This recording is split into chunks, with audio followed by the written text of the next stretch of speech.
Hi friends, ಇವತ್ತು ಒಣಮೀನು ಸಾರು ಹೇಗೆ ಮಾಡೋದು ಅಂತ ನೋಡ್ಕೊಳ್ಳೋಣ ಬನ್ನಿ. ಖಾರಕ್ಕೆ ಸೋಂಪು, ಮೆಣಸು, ಲವಂಗ, ಏಲಕ್ಕಿ, ಕಾಯಿ, ಟೊಮೊಟೊ, ಈರುಳ್ಳಿ, ಬೆಳ್ಳುಳ್ಳಿ ತೊಗೊಳ್ಳಿ. ಮೀನನ್ನ ಚೆನ್ನಾಗಿ ಹುರಿದು ತೊಳೆದಿಟ್ಕೊಳ್ಳಿ.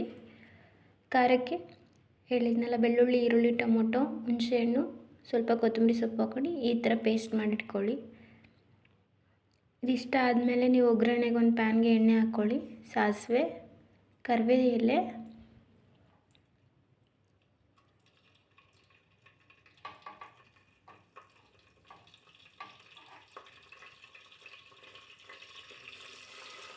ಈರುಳ್ಳಿ, ಟೊಮೊಟೊ ಹಾಕ್ಕೊಂಡು ಫ್ರೈ ಮಾಡ್ಕೊಳ್ಳಿ.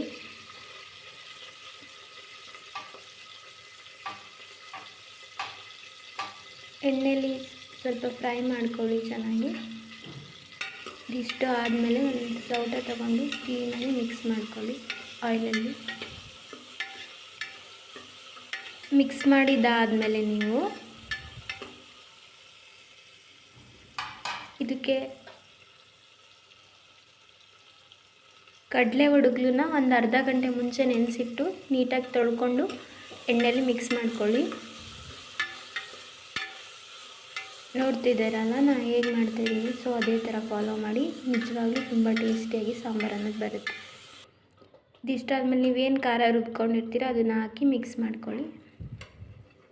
ಆಮೇಲೆ ಮೀನನ್ನ ತೊಳೆದು, ಒಣ ಮೀನನ್ನ ಹುರಿದ್ಬಿಟ್ಟು ತೊಳೆದು ನೀಟಾಗಿ 2-3 ಸಲ ತೊಳೆದು ಸಾಂಬಾರಿಗೆ ಮಿಕ್ಸ್ ಮಾಡ್ಕೊಳ್ಳಿ.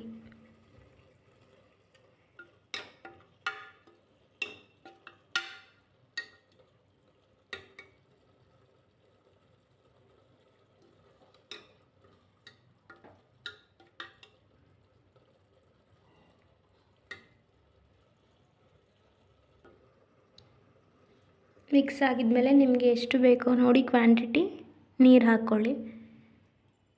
ನೀರು ಹಾಕಾದ್ಮೇಲೆ ನಿಮಗೆ ಎಷ್ಟು ರುಚಿಗೆ ಬೇಕೋ ಅಷ್ಟು ಉಪ್ಪು ಹಾಕ್ಕೊಂಡು 3 ವಿಷಲ್ ಹೊಡೆಸ್ಕೊಳ್ಳಿ. ನೋಡಿದ್ರಲ್ಲ, ವಿಷಲ್ ಬಂತು. ಸೊ 3 ವಿಷಲ್ ಆಗಿದೆ. ಅದು ಕೂಲಾಗಲಿಕ್ಕೆ ಬಿಡಿ. ಸೊ ಕೂಲಾದಮೇಲೆ ಅದನ್ನು ಕ್ಯಾಪ್ನ ಓಪನ್ ಮಾಡಿ. ಸೊ ನೋಡ್ತಿದ್ದೀರಲ್ಲ, ಲಿಡ್ ಓಪನ್ ಮಾಡಿ ನೋಡಿದಾಗ ನಿಮಗೆ ಸಾಂಬಾರು ಅರ್ಧ ರೆಡಿಯಾಗಿರುತ್ತೆ. ಈಗೇನು ನಾನು ನಿಮಗೆ ಪ್ರೋಸೆಸ್ ತೋರಿಸಿದ್ದೀನಿ ಅದೇ ರೀತಿ ಮಾಡಿ, ಆಯಿತಾ? ಇಷ್ಟಾದಮೇಲೆ ನೀವು ಇದನ್ನು ಬಸ್ಕೋಬೇಕಾಗತ್ತೆ. ಮೀನು ಸಪ್ರೇಟ್ ಮಾಡ್ಕೋಬೇಕು. ಮೀನು ಮತ್ತು ಕಾಳನ್ನ ಸಪ್ರೇಟ್ ಮಾಡ್ಕೊಳ್ಳಿ. ಯಾವ ಥರ ನೀವು ಬಸ್ಸಾರು ಮಾಡ್ತೀರಲ್ಲ ಅದೇ ಸ್ಟೈಲಲ್ಲಿ ನಾನು ಮಾಡ್ತಾಯಿರೋದು. ನೋಡಿದ್ರಲ್ಲ, ಈಗ ಕಾಳು ಮತ್ತು ಮೀನನ್ನ ಸಪ್ರೇಟ್ ಮಾಡಿ ಇಟ್ಕೊಂಡಿದ್ದೀನಿ. ಸೊ ಅದಕ್ಕೆ ಸ್ವಲ್ಪ ಒಗ್ಗರಣೆ ಹಾಕ್ಕೋಬೇಕಾಗತ್ತೆ. ಕಾಯಿ ತುರಿ, ಈರುಳ್ಳಿ, ಬೆಳ್ಳುಳ್ಳಿ, ಸಾಸಿವೆ, ಕರಿಬೇವು ಸೊಪ್ಪು ಹಾಕಿ ಒಗ್ಗರಣೆ ಮಾಡ್ಕೊಂಡಿದ್ದೀನಿ. ಸಾರನ್ನ ಸಪ್ರೇಟ್ ಮಾಡ್ಕೊಂಡಿದ್ದೀನಿ. ಸೊ ತುಂಬ ಕೆಮ್ಮು ಶೀತಕ್ಕೆಲ್ಲ ತುಂಬ ಒಳ್ಳೆಯದು.